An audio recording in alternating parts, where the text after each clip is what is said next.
Le 1er décembre 2020, Elliot Page faisait son coming out trans et non-binaire.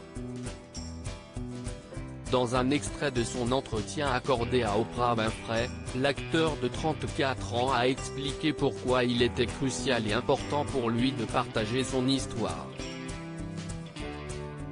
Pour moi, en ce moment et surtout avec cette horrible réaction que nous constatons envers les personnes trans, en particulier les jeunes trans, j'ai senti que c'était vraiment impératif de le faire, a-t-il confié.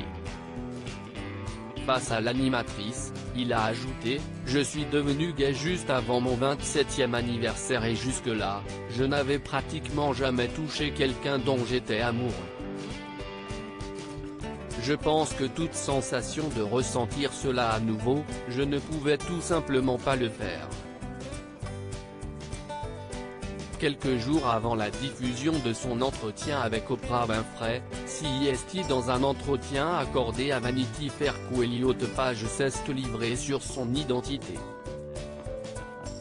Toutes les personnes trans sont si différentes, et mon histoire n'est absolument que mon histoire.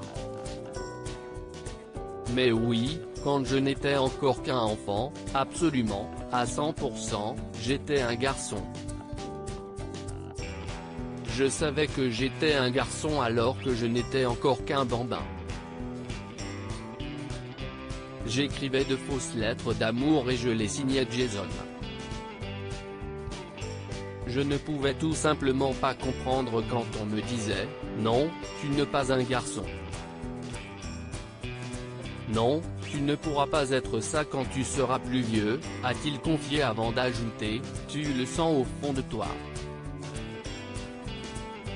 Maintenant, je me remets enfin à me sentir moi-même, et CIST tellement beau et extraordinaire, et il y a aussi une forme de tristesse d'une certaine manière. » Pourquoi parler à Oprah Winfrey était important pour Elliot Page. Pour Vanity Fair, la star de la série Umbrella Academy a également révélé pourquoi il était si important de raconter son histoire au plus grand nombre. La rhétorique des militants anti-trans et anti-LGBTQ est dévastatrice. Ces projets de loi seront responsables de la mort d'enfants. Si est-il aussi simple que cela? Donc, parler à Oprah a été l'occasion d'utiliser une plateforme de grande envergure pour parler avec mon cœur de certaines de mes expériences et des ressources auxquelles j'ai pu accéder, qu'il s'agisse de thérapie ou de chirurgie, qui m'ont permis d'être en vie, pour vivre ma vie, a-t-il expliqué. Enfin, l'acteur a ajouté « Je ne veux pas que ça sonne comme « Regardez-moi ». Ce n'est pas du tout ça. En fait, j'étais vraiment nerveux. Mais j'y ai réfléchi un peu, et j'ai juste eu l'impression que, d'accord, le parti républicain veut fondamentalement détruire la vie des enfants trans et arrêter la loi sur l'égalité. Comment n'utilisez-vous pas cette plateforme ?